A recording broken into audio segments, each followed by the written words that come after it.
Okay, this is Jenny Larson conducting my first interview with Anita McGill, and we are at the Susanna Dickinson Museum.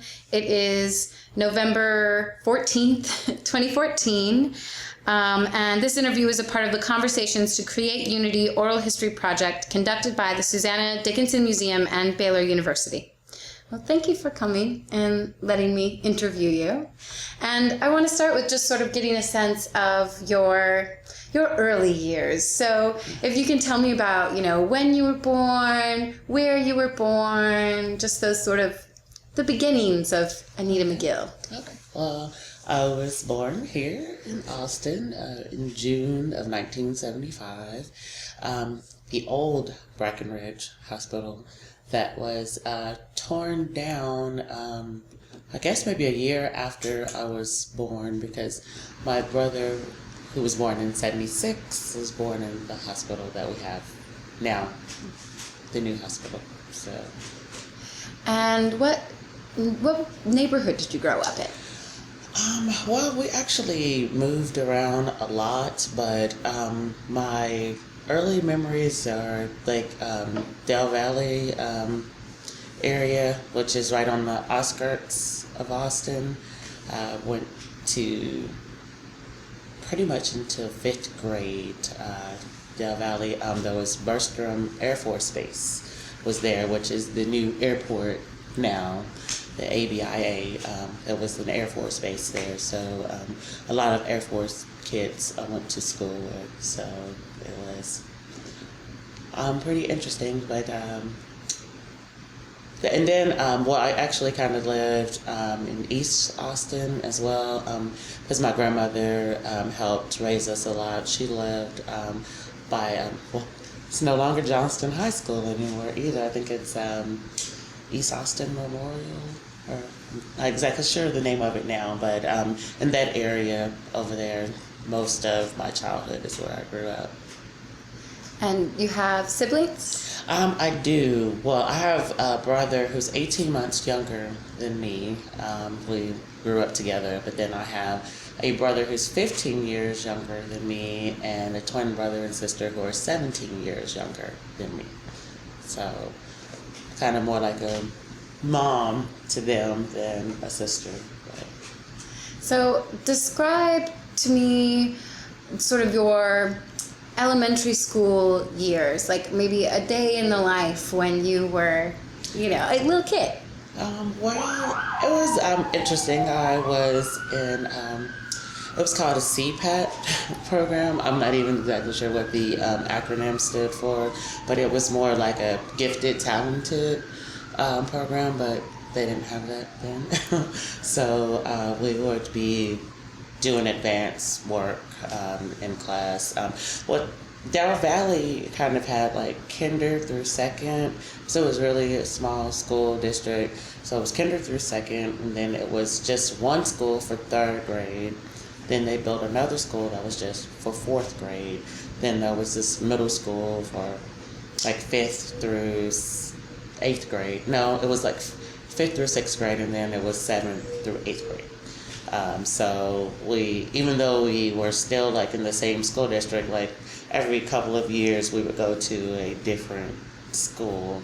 But it was really interesting because we learned a lot. Like I said, we were really advanced, and the thing that really sticks out to me is when we were learning about English and gerunds, about what gerunds were, because when I actually started college, I had classmates who went to LBJ and to Johnston, and they were like in the Liberal Arts Academy and the Science Academy, and they had never heard of a gerund, and I'm like, I learned that like in 2nd grade, so just was really advanced, but just liked it. Just had a lot of fun. It was just really carefree, but I felt like I learned a lot in the smaller schools than when I was actually like in Austin schools, because the student to teacher ratio was a lot smaller, and the curriculum was just,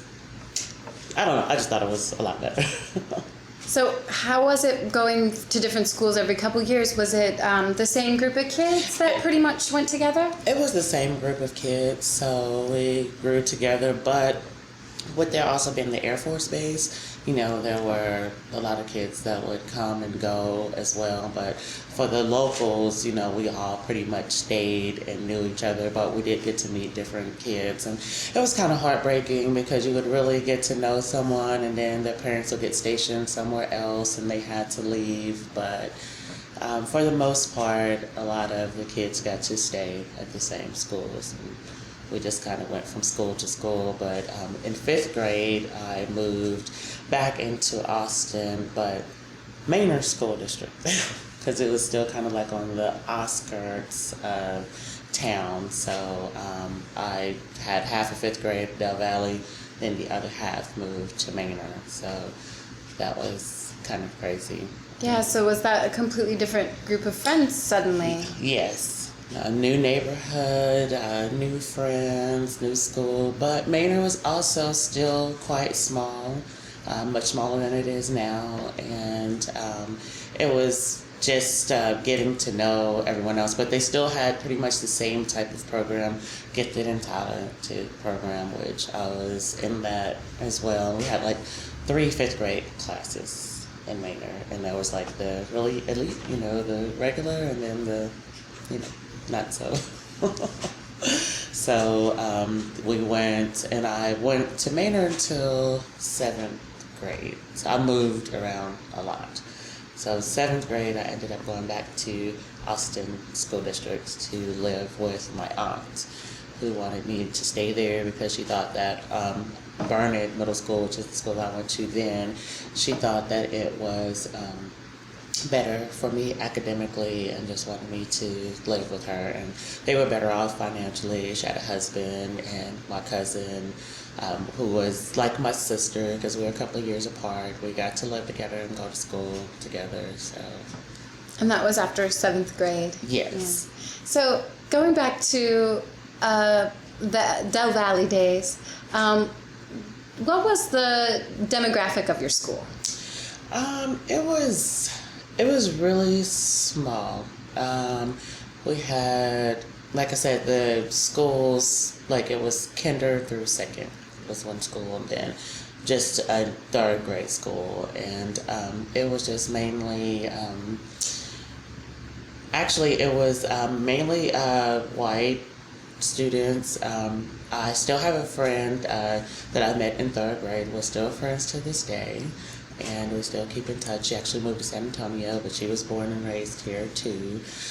We were actually the only 2 African American students in the class, and we had one student. She was from Panama, and I think her parents were in the military, but and like maybe a couple of Hispanics, but it was it didn't really seem like that. I mean, because no one like made a big deal of anything, so it was always like we were never singled out or anything like that, but we were just always the smart kids, so we were all like in a group of our own because we just kind of stuck together. It's just the way the school was, like we had lunch at a different time from the other classes and things like that, so we were kind of just like pretty much in our own little section. So your cliques and those ages were more defined by the academics. Exactly. Yes. And what was your neighborhood like? My neighborhood, it was pretty much the same. We actually stayed in a mobile home community, and it was predominantly Caucasian. Few African American families. Well, maybe I would say maybe 15% Hispanic, about maybe 5-6% African American, and pretty much Caucasian. So post 5th grade, when you moved to this new school, and new neighborhood, what were the demographics of that school and that neighborhood? Pretty much the same. I would say it was more Hispanic and African American in the neighborhood, but classroom, pretty much my whole life has been mainly Caucasian and like maybe 4 or 5% African American, and usually at school it's pretty much different than what the home life was, the actual neighborhoods. But I would say but the education and the student to teacher ratio was pretty much the same from Del Valle to Manor. And do you have any specific memories that stick out to you in those years in terms of that negotiating those sort of different environments and that being that small percentage in a class? I kind of think about Everyone Hates Chris, that show, where I guess I didn't know to be offended maybe back in those days, but there would be like sometimes little sayings like, oh, like, you have a dad, really,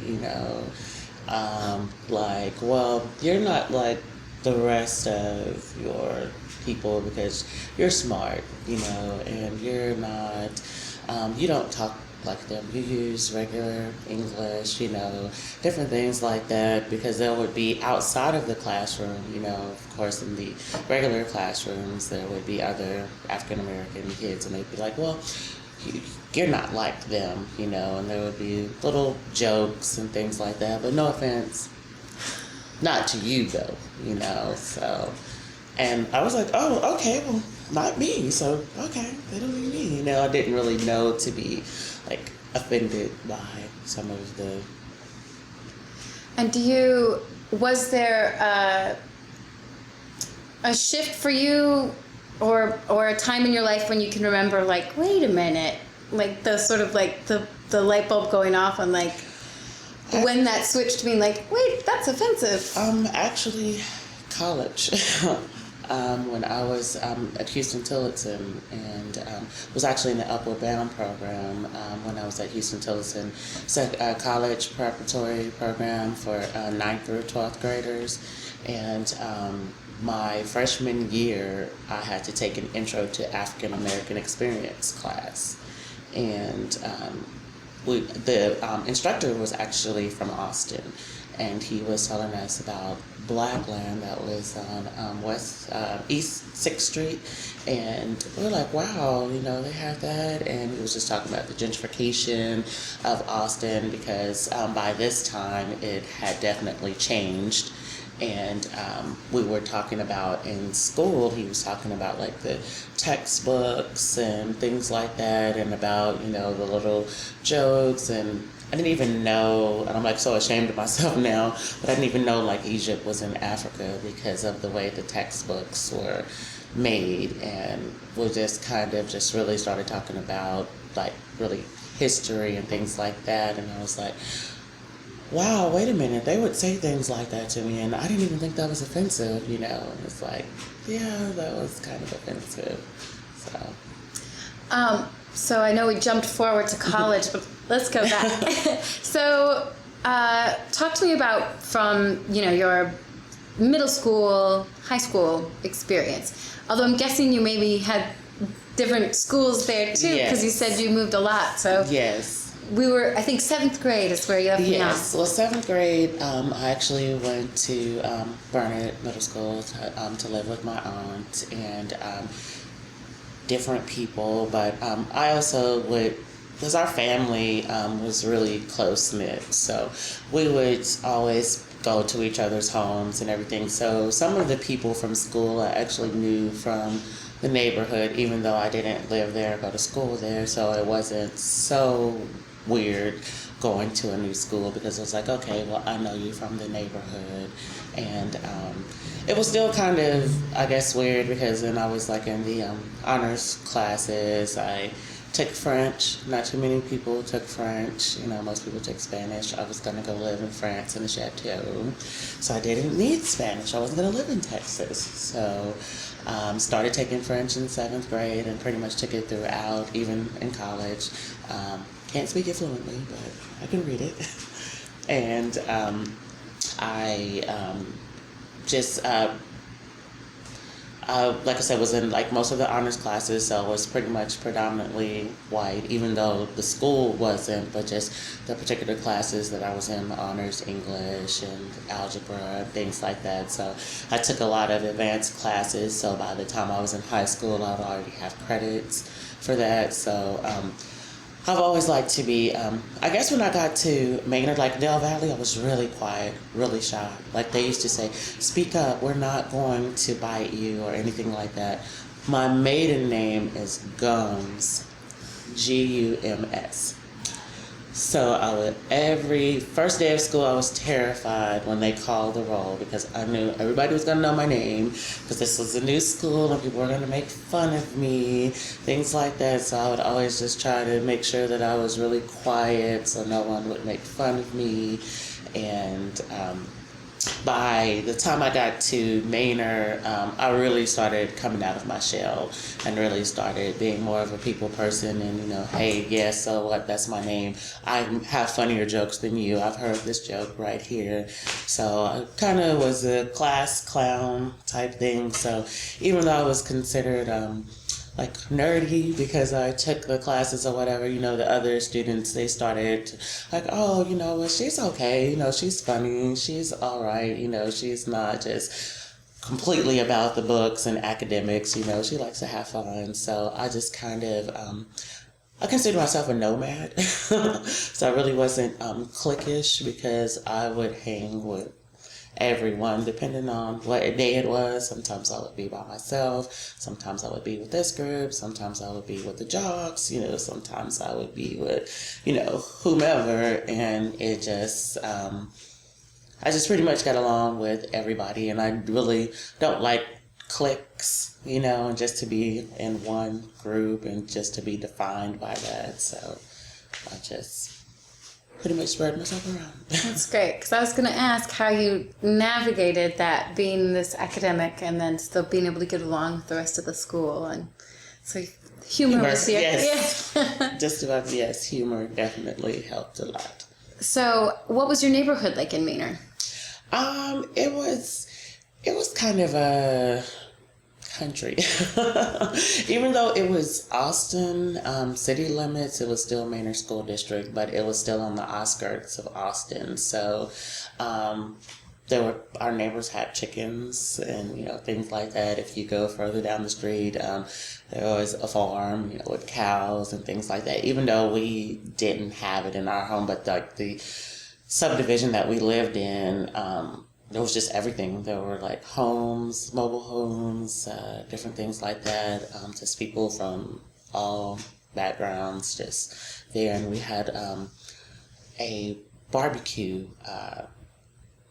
store that was right on the corner. And that's pretty much where we would go because there was not like a convenience store that was close. So they sold a lot of things like soda and things like that. So we would all kind of meet up there. And it's actually still there. It's Don's Barbecue. It's right on 969.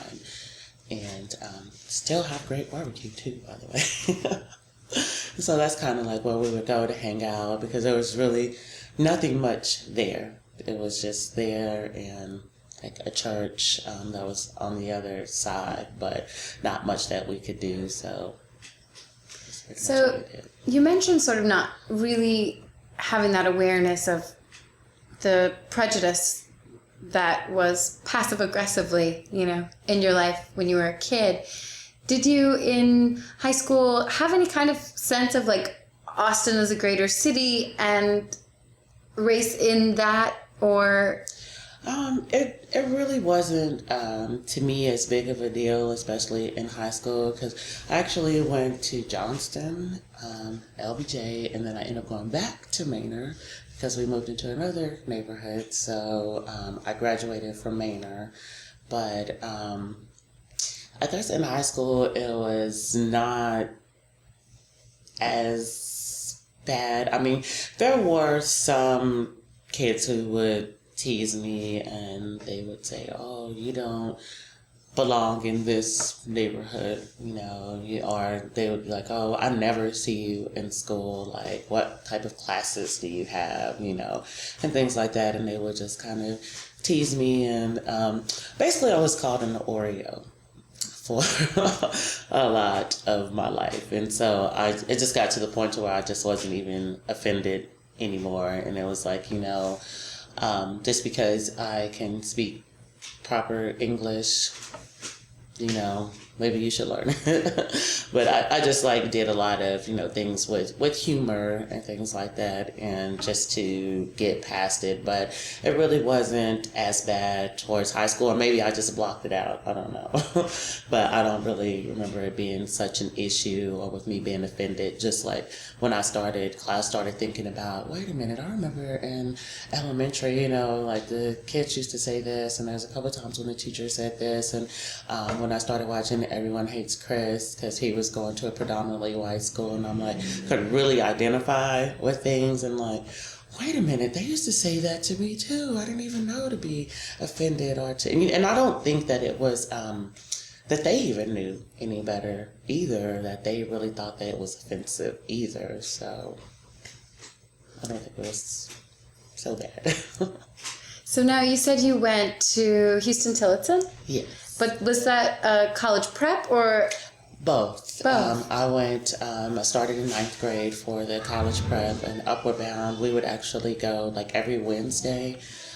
We would go during the school year, and we had a stipend every Wednesday when we would go. And then in the summertime, we would actually live in the dorms Monday through Friday to get a feel of what college life was like. And during the summer, we would go visit different colleges in different states. And all of this was free of charge because I was not very rich growing up.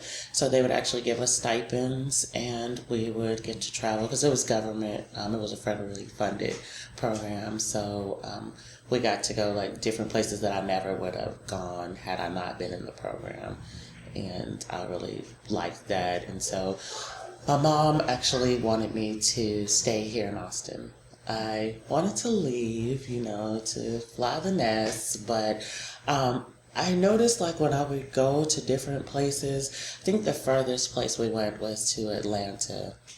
And that was really fun and everything, but I really missed my mom. And so we didn't have cell phones then. We didn't really have pagers and things, so we had the pay phones and the calling cards. So every time we would stop somewhere, I would call my mom, okay, we're doing this, we're doing that, and they would be like, get off the phone with your mom, you're a teenager, and we're out having fun. So I was the first in my family to go to college, and she really wanted me to go to Huston-Tillotson, and I kind of, had already been there for a while and knew a lot of the college students that were actually there too. So they had a bridge program where you bridge from high school to college. Regardless of what college you were going to, that summer after you graduated, you would get a college credit that could be transferred to whatever college you were going to. So I started there and just decided, hey, this is really where I want to be. It's home. I don't think I can be away from my family. So I decided to go to Huston-Tillotson. So when did you come back to Austin? Oh, no, I never left. We just visited during the summer. And while we visited the different colleges, I was oh, well, maybe I'll go here, maybe I'll go there. But when we were actually there, I was homesick. It was for a week or whatever, and I was I can't be away from home that long. And so I never left. I just stayed. So in college is when you said you sort of had this awareness after taking the African American Studies class. Did your perception of the city start to change at that point? Kind of.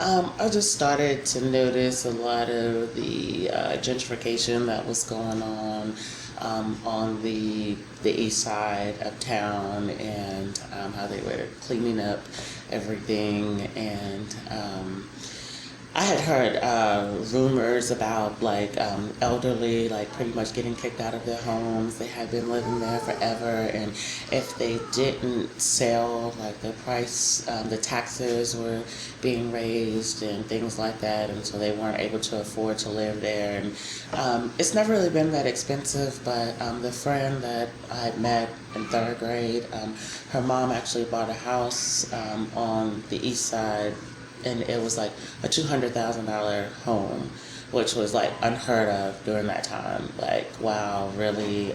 Because they just started putting up new subdivisions, and it just really started to change. They started cleaning up 11th Street because Huston-Tillotson is, right off 11th and Chacon and everything. And before it was pretty bad. I would lock my door when I would drive by there, and like 12th Street, and it was kind of a high crime rate and things like that. So I was glad that they started to clear that out and everything. But it was just kind of sad of a lot of families that lost their homes, and there was a barbecue place that I used to go to on MLK, and they sold it, and so it's owned by someone else. And it's just, I always loved Austin because it was weird, and it always, even though it was the capital and it's a big city, it always had that small hometown feel, a great place for family, things like that. And traffic wasn't as horrible as it is now. I mean, you could pretty much get anywhere, I-35, 183. I just really liked it because it wasn't fast. Like, I had a lot of people from Houston and from Dallas that I went to school with, and I would go visit there, and I'm like, whoa, it's okay to visit, but I just felt like Austin was just like more laid back and just, just a small town feel, because kind of like Valle and Manor, things like that. I really enjoyed that about Austin, and I didn't mind going to visit the other big cities and things like that, but I just liked that we were still kind of down home. I remember South by Southwest when it was local, and it was tiny, and artists actually got to showcase things. I remember ACL, when it was very local, and I enjoyed it a lot then, and we could actually come downtown, and we used to do a lot of things downtown that was like family oriented, and we would walk here, and sometimes we would catch the city bus or whatever, but like it was just really I thought really family friendly, and we would just come downtown like it was just like a field trip or whatever. We really enjoyed coming downtown. I remember skipping with my mom and jumping off the sidewalks and different things like that, because it was still kind of a small town feel to it. And so I guess I want to ask you, because I know that you have kids and you're a mom now experiencing this city, but how has it, skipping to today, even like from that kind of college ruminations to today, what have you seen change, and how has it changed? The toll roads, the condos, like it was mentioned, South by Southwest, ACL, just a lot of different things. It's well, I guess like around the millennium, when the semiconductor business took off, because I actually used to work for Motorola, and so there was just so many people moving to town. It's like the population is just crazy, and traffic, and all of these subdivisions, and I'm seeing like all the trees, and that are being torn down to build more subdivisions, and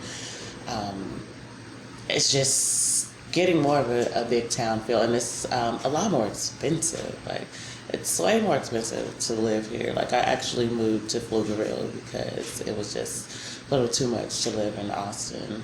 And when did you move to Pflugerville? Last year. I actually moved to Pflugerville last year. I got divorced, well, separated, and now just got divorced a couple of months ago, and it's just really different. like it's because we were always known as, you know, weird and liberal, and you know, and like a lot of people who move here now, they're like, well, Austin is kind of conservative now, you know. They're like, it's not as weird as it used to be, and you know, you guys are, you know, I mean, I love that it's getting the exposure, because I always used to say, well, you know, Austin is so boring, no one wants to come to Austin. It was like a lot of artists wouldn't come here, you know, things like that. And I guess, well, we're the live music capital of the world, but I don't really think we got a lot of recognition for lately.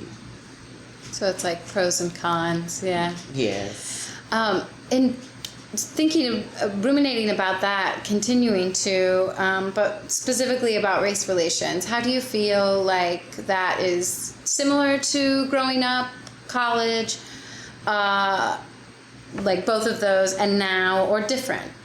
I definitely think it's different. I've been kind of on the fence because I've heard different things. I personally just have never really experienced a lot of prejudice and racism unless it was like very covert. And but I've definitely heard about things. I've read, you know, the articles and, you know, different things that are going around town, especially with police brutality and things like that. But one thing that I found is that it has been more discrimination with the Hispanic community than with African American community. We're not really that large in Austin, and it's dwindling.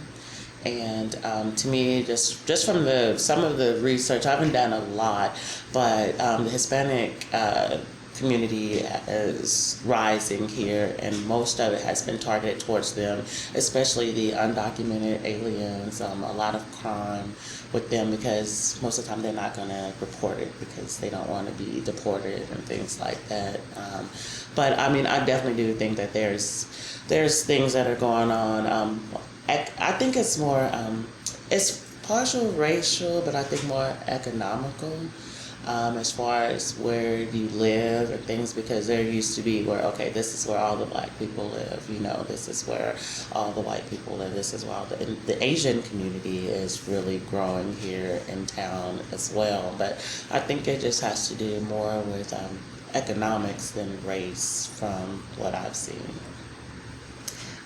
You had mentioned the police brutality, and that's actually a pretty good segue into my next topic, which is, you know, politics in general, and whether you have any stories or experience about being an activist, or, you know, your own political self in Austin, or any stories about your experiences with law enforcement or anything in that realm. Well, I used to be a volunteer with Child Inc.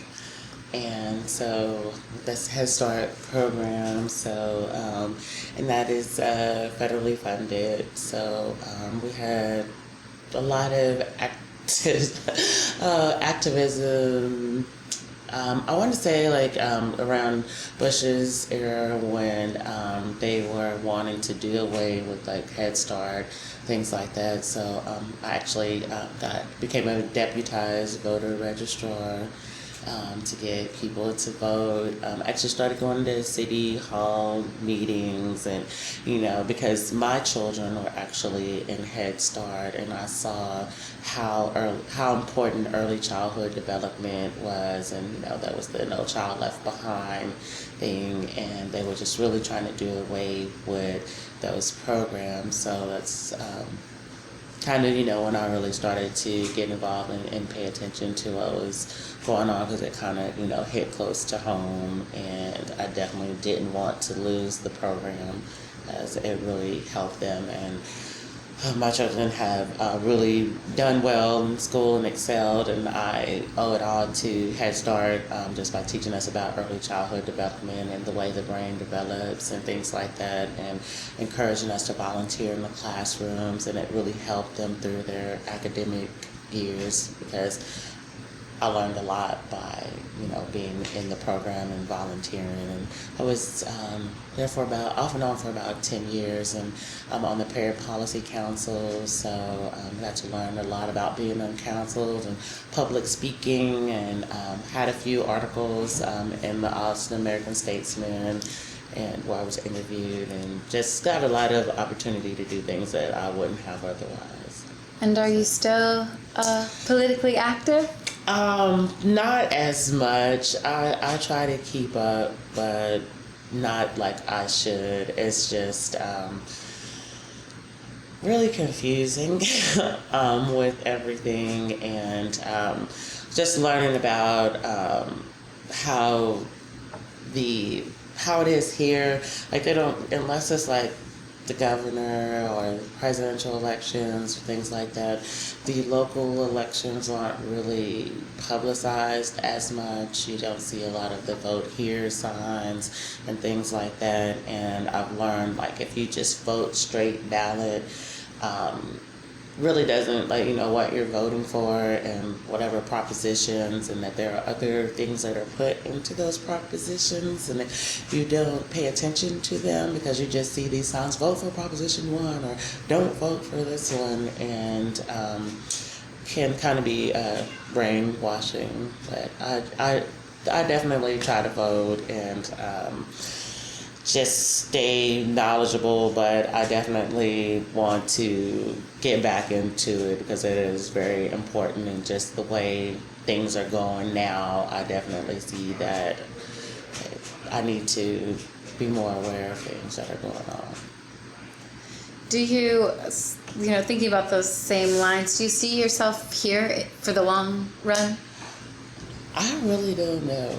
I've actually been thinking about moving other places, but one of the main reasons why I haven't left, because I still think Austin is a great place for family and for children. There's so many things to do here, and I think that it's safe for the most part, and my children, they love it.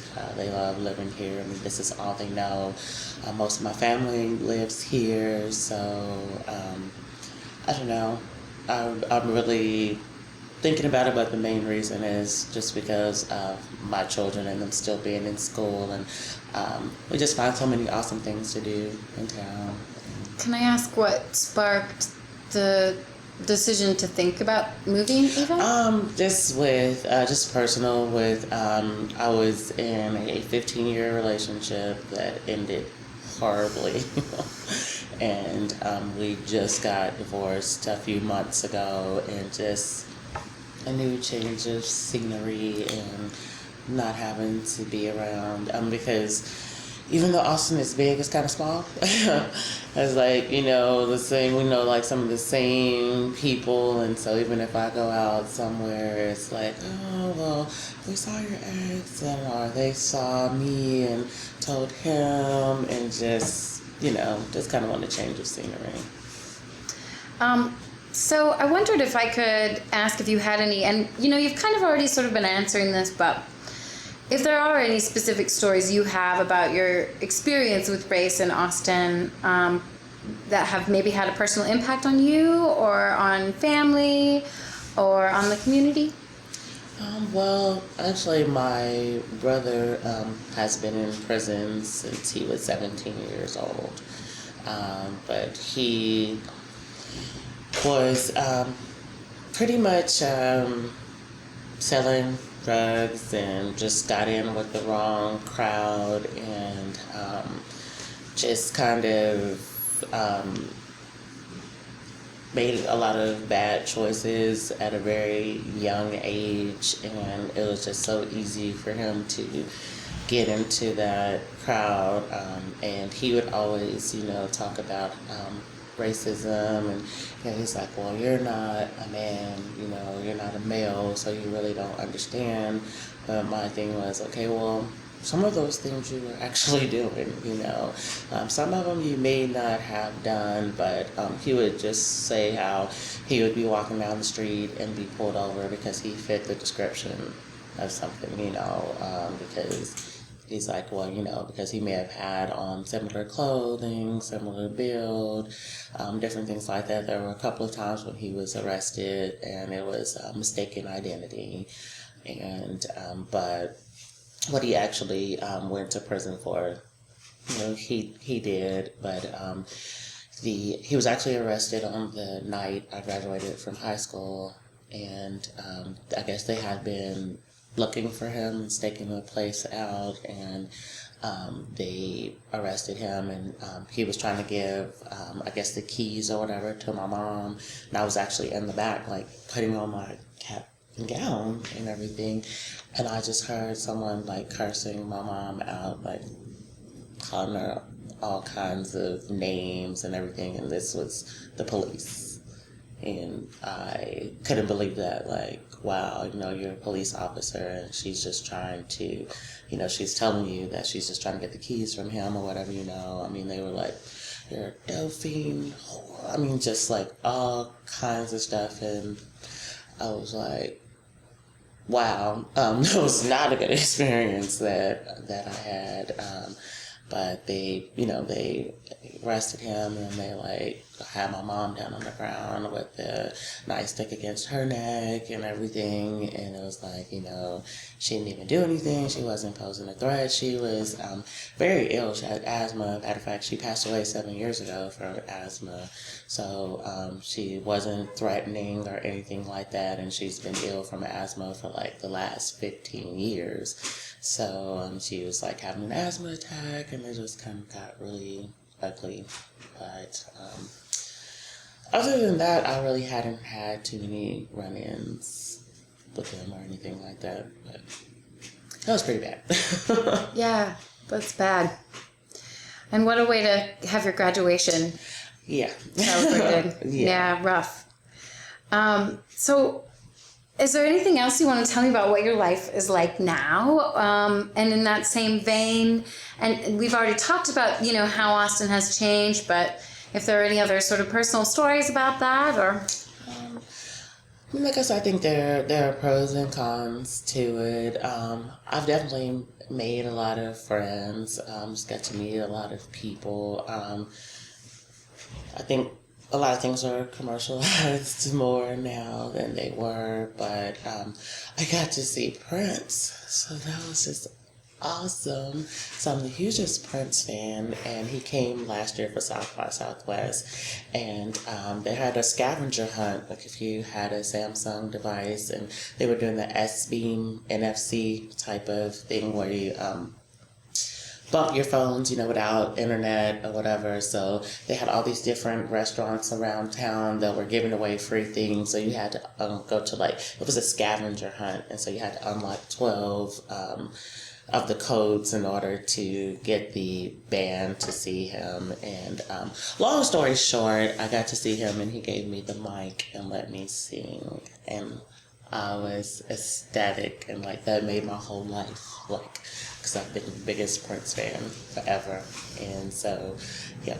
And then he said, I'm scared of you, because the way I gave him back the mic was like, the little purple rain thing. So that was, like, awesome. And I really loved living in Austin then, because it was at La Zona Rosa, and it was very intimate, and it was free, so that made it even better. And we were right there, like, we locked eyes a couple of times, and I couldn't have gotten that experience anywhere else, so I was very ecstatic. That was such a great Austin story. That's kind of unbeatable. I'm like, I'm just gonna have to, like, touch your sleeve before you walk away to get some of the good luck juju. So is there anything else before we wrap up that you didn't get a chance to talk about that you want to make sure that we do? No. I just know it's very rare to meet people who were born and raised here now. Usually my friends have either, they were either born here and they left, or they were born somewhere else and now they're here. But it's very rare that I meet anybody who has stayed here all their lives. So. Well, thank you for coming and sharing your Austin unicorn stories with us. Thank you. Thank you. Thank you.